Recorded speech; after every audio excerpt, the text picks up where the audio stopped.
Check, check, check, check, check. Mic check.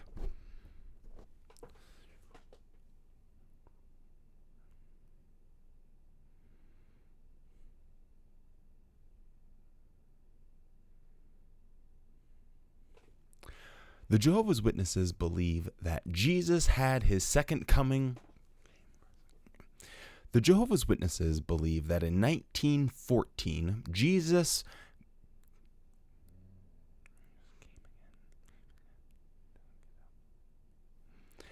The Jehovah's Witnesses believe that in 1914, Jesus came again.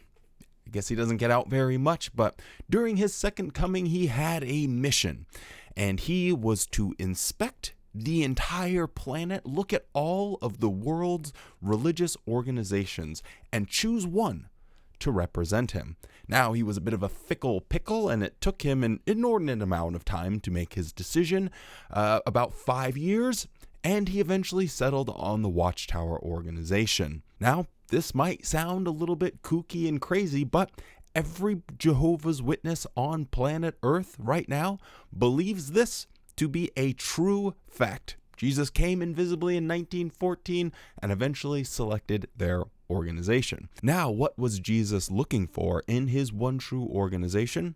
Well, to answer that, I think it's interesting to look at another organization that had their glow up or in a similar era as the Jehovah's Witnesses, the Bible students, and that was the Adventists. They were very closely related till eventually they had some theological differences and they broke off. They kind of went their own separate ways, and now today you have the Seventh-day Adventists and Jehovah's Witnesses. Now, looking at both of these organizations and asking that question, what was Jesus looking for?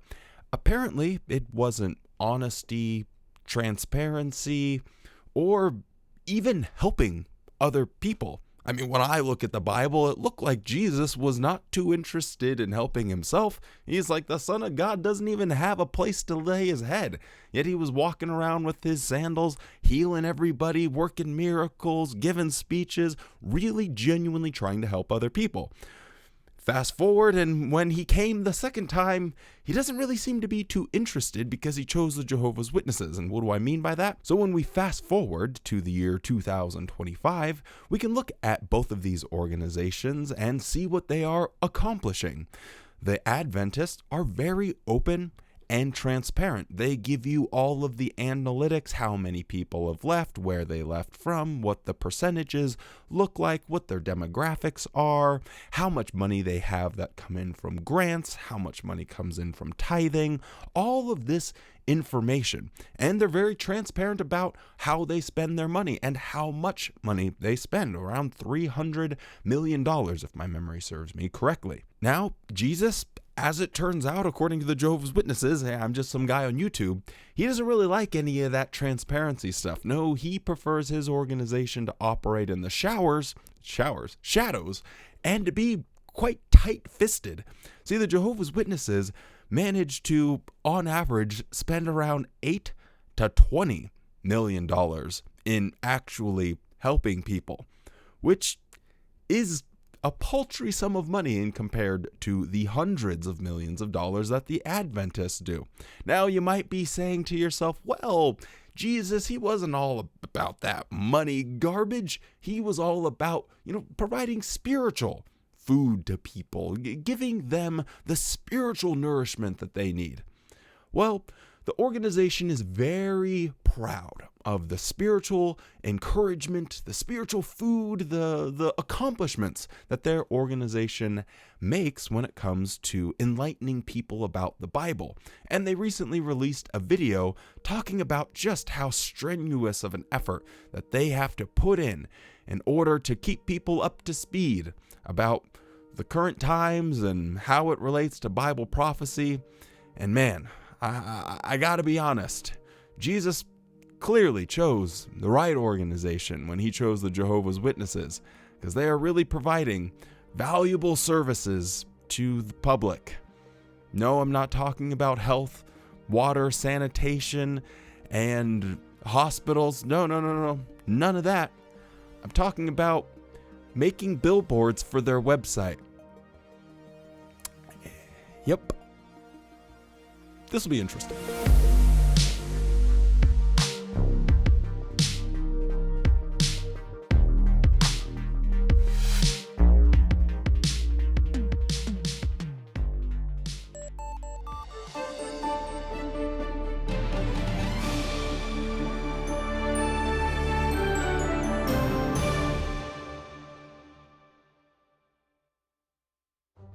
In Matthew chapter 24, Jesus gave his disciples a composite sign of his presence, a sign that included tragedies and fearful sights on a grand scale.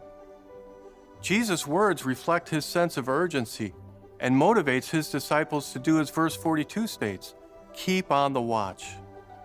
Jesus also foretold a worldwide effort to spread good news. The critical times we live in will not last forever. With this in mind, the homepage of jw.org, specifically the advertisement at the top, known as the billboard, highlights trends and events which clearly demonstrate that we live in the last days. Quick note from Editing Wally here, I did include a section that I was initially hesitating to put in the video about a very distasteful and disgusting a segment that Watchtower included in their video about the organizational accomplishments. So I put it after my usual sign-off. I guess this is just a trigger warning. It's not done in good taste or anything, but I put that just at the very end of the video for anyone that cares to take a peek at it. Anyway, back to the regularly scheduled program. So Jesus talked about these signs of the last days, when there would be wars and famine and pestilence, a lot of humanitarian crises happening during this period of time. And while religious organizations collect an incredible amount of money, they also spend an incredible amount of money giving back to people in need. There's this idea that people that are better off, that might be in a situation where they can give a little bit, they're able to move that money and give it to someone who needs it. Now, what do the Jehovah's Witnesses do in this situation? Well, they see all of these same tragedies, and they think that the proper thing to do is to make billboards for their website that tackle trending topics. This is like one of the most mind-melting things to hear from a religious, tax-exempt religious organization. Specifically, the advertisement at the top, known as the billboard, highlights trends and events, patting themselves on the back that they are reporting on current events, trending topics for their advertisements on their homepage to their website. That is what they have chosen to do. Instead of boots on the ground actually wanting to go out and help people with their hundreds of millions of dollars that they no doubt collect, they've decided to make advertisements because that's what Jesus would want. Yep. You may wonder, how are articles chosen? How do they reach the front page so quickly while maintaining our high standard for publication? And what effect do these articles have on our website visitors? Let's have a look. So we've established a group of brothers that meet twice a week, made up of representatives from the coordinators committee and the writing committee.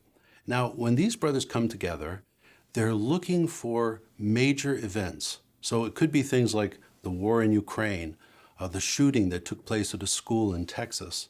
I'll let this goofball finish his thought, but isn't the idea behind a major headline that it's a major headline? Why do you have to have a meeting with these multiple individuals that have to, as he says, look for? It's a major headline. There's nothing to look for. It's there in front of you. But it also could include surveys or studies that have recently been published. Some examples are the World Health Organization commenting on this epidemic of loneliness that people are seeing all over the world, as well as the terrible problem that young people are having with mental illness after the pandemic. Now, in all of these stories, we're looking to try to point to what does the Bible have to say, or how do these stories illustrate where we're living in terms of the last days. When we find the right story, not only does it help honest-hearted people, but it helps our brothers when they're in the ministry to be able to have fresh, current topics that they can use to start conversations with people that they meet. This is ambulance chasing. This is not trying to conjure up some topics that you can discuss with people in your community. This is ambulance chasing in order to capitalize on human suffering. And when people are emotionally involved in something, whenever there is a tragedy, people care because they're normal. You goofballs are androids and licking your lips and rubbing your hands together like, ooh man, that's a big earthquake. I bet some people are really going to be scared. Maybe they'll want to join our doomsday cult. It's disgusting.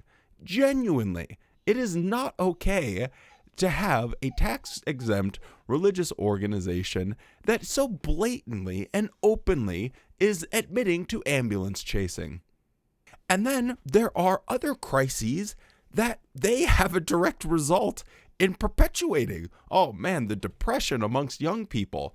Hey, you moron. You know that you are involved in this legal battle in Norway about, I don't know, psychological violence against children? And you're losing? You look ridiculous when you've tried to defend yourself in court.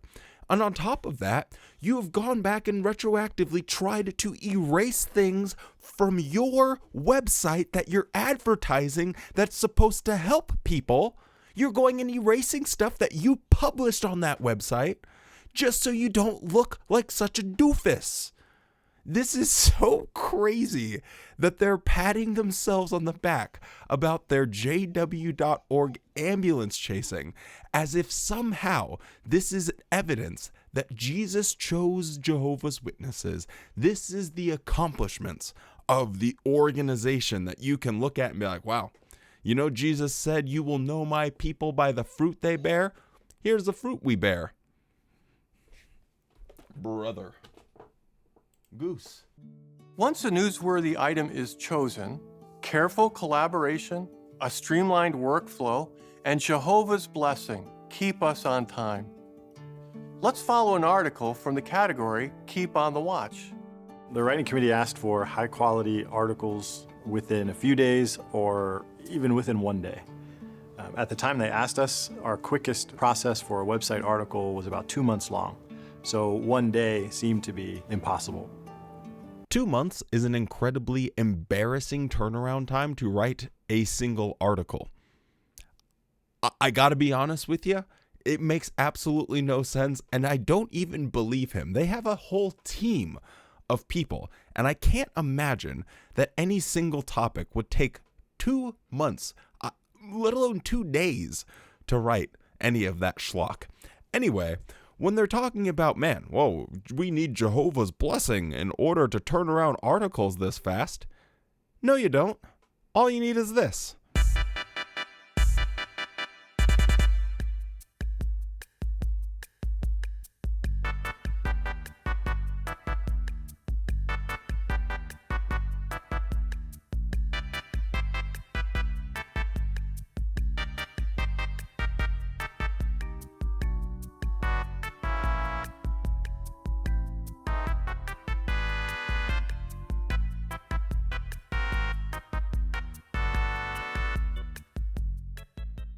Yeah, that took about 30 seconds. I imagine it would take me maybe 2 hours to just do a little bit of filler and bada bing, bada boom, snap a couple of pictures on there, hand it over to someone that knows web design, and you're done.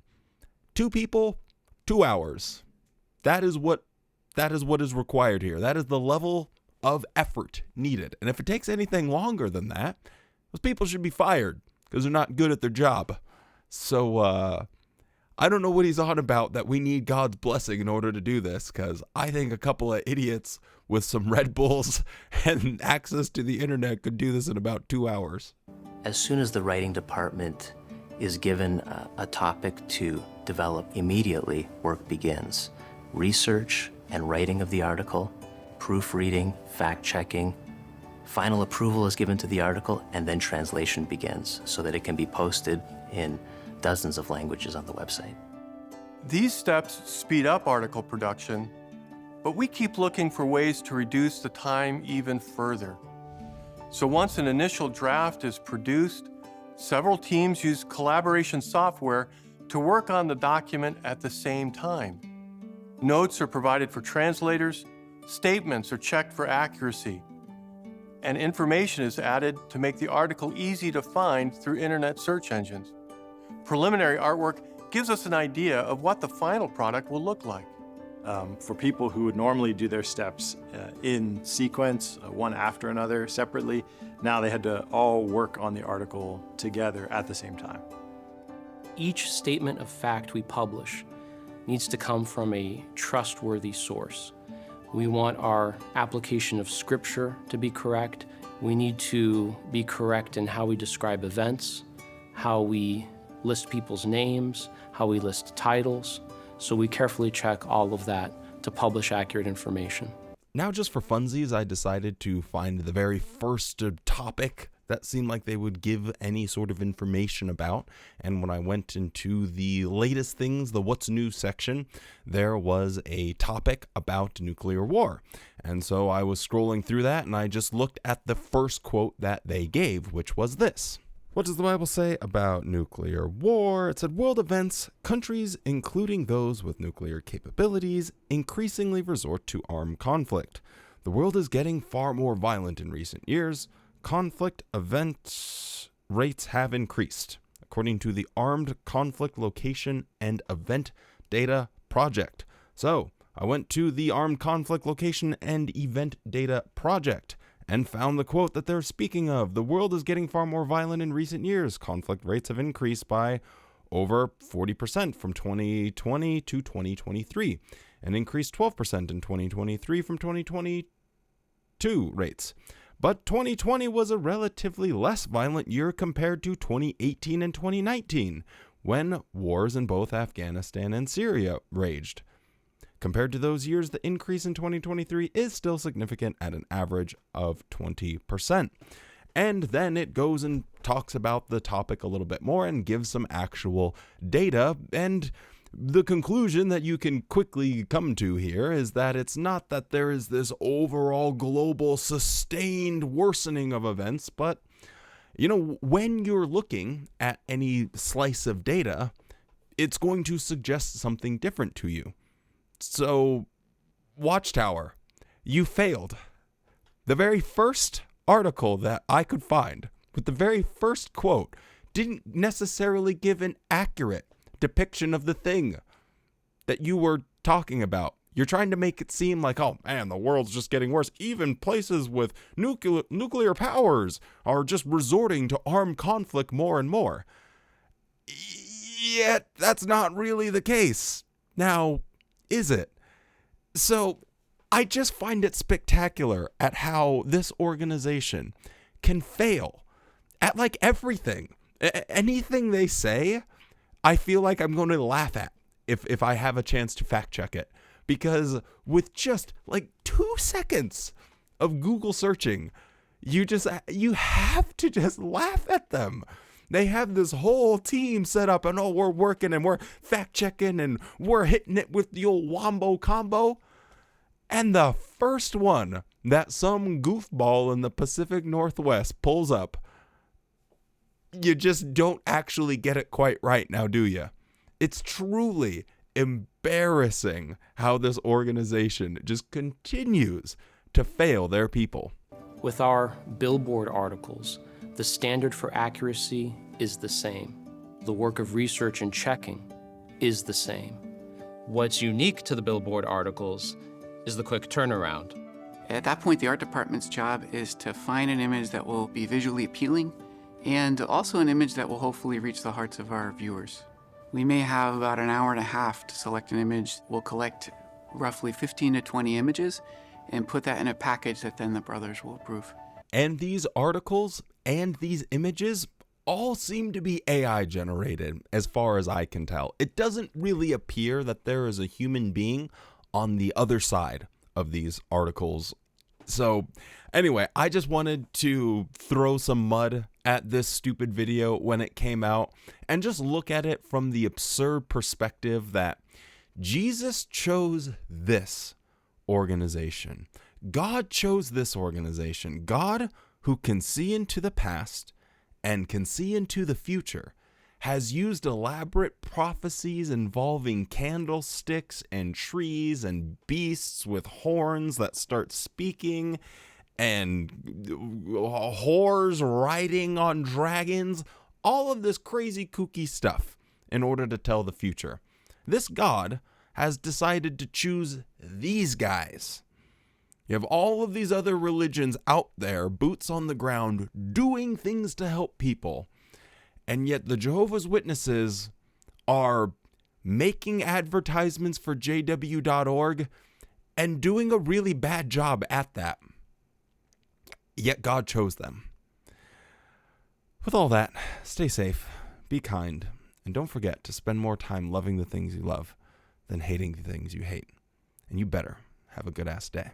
Now, I was genuinely hesitating whether or not to include this, and I finished the video and wasn't going to do it, but upon thinking about it a little bit more, I think it does really drive home a point that maybe was well made before that, maybe it wasn't, but there's certain topics I find just so distasteful that it's like I don't even really have a whole lot to say. It's just like so ugly and disgusting. And in this organizational accomplishments video, Watchtower does have one of those moments, and here it is. And what effect do these articles have on our website visitors?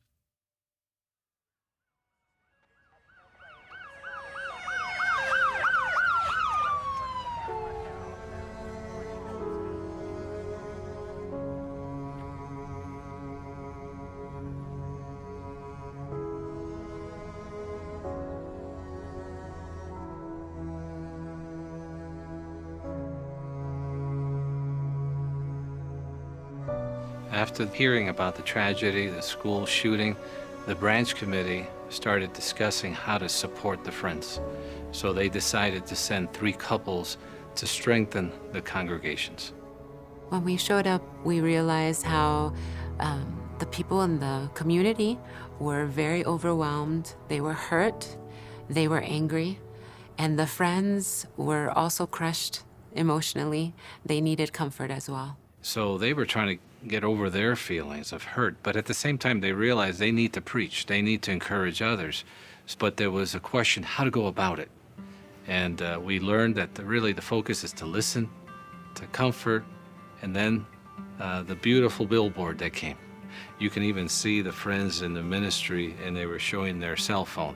We could use this beautiful gift, the billboard, to help people see you're on the minds of millions of people. You're being thought of, you're being prayed for. The billboard, we both feel, touched their hearts, the Friends, because it wasn't just for the ministry, but it comforted and reassured our brothers and sisters that they're not alone, that Jehovah's organization is alert to what's going on. And with good cooperation, these things develop and are produced so quickly, which was amazing to all of us. In Luke chapter 13, Jesus used current events to teach scriptural truths. Could you use these up-to-date billboard articles to direct a conversation toward God's kingdom? There is something so disturbing about a human being that's going to go up to someone who has lost their child in death and give them a fake promise of being able to see that child again. It is one of the most disgusting practices of a lot of religions, but Jehovah's Witnesses in particular, that they have. You know, these people are suffering in one of the most egregious ways a human being can suffer, outliving your own child. And they're going into a community where everyone is feeling that pain because, you know, they look around, even if they weren't directly affected, they still know someone who was affected by it. And you feel that, and you look at your kids and you're like, life is so fragile. Oh my God, life is so unbelievably fragile. It just takes one person that is unwell, that has access to harmful weapons, and your life is forever changed on its head.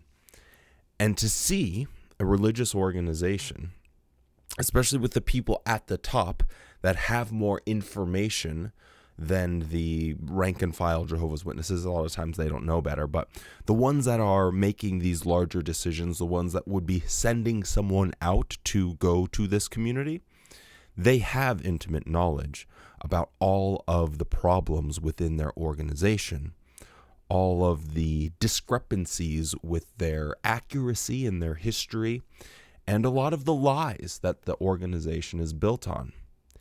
And to think that those people will make a decision to say, hey, let's go and lie to someone that just lost their child in a horrible way. They packed their peanut butter and jelly sandwich and gave them their box of milk, and that was the last time they ever saw them. Let's go up to that person and lie to them some more.